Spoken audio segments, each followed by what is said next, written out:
Tak, Klaudinka vám představí kaštanovou vílu. Co je ta červená? Třešničkovou vílu. Tady tahle? A jahodová. A tohle? Ne, toho ne. Toho ne. Tak, dobře. Co jsi viděla, Klaudinko? Viděla jsem 2 princezničky. Jeden byl pejsek a jedna labuť.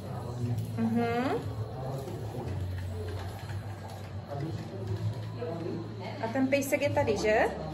A tady je labuť. Protože má korunku. A tamhle je labuť. Tamhle je ta labuť, babi.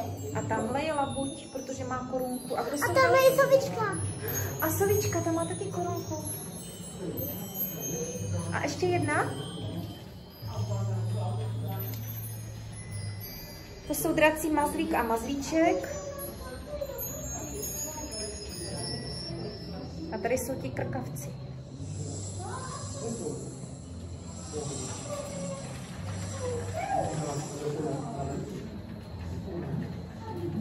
Pejsek, labuť a socha.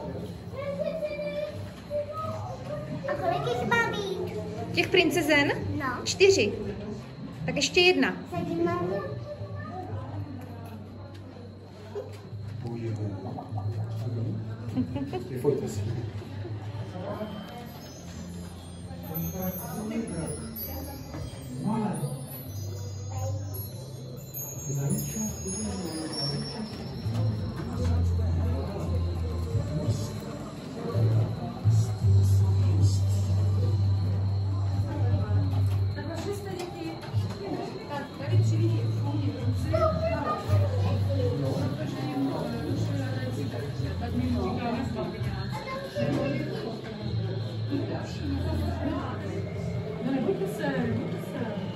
Tak, tady jsou čerty, ty mají dneska špatný.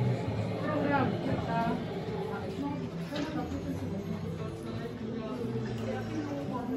Babi, tak se mi líbí ty plavací rybky, se mi taky hodí. Taky.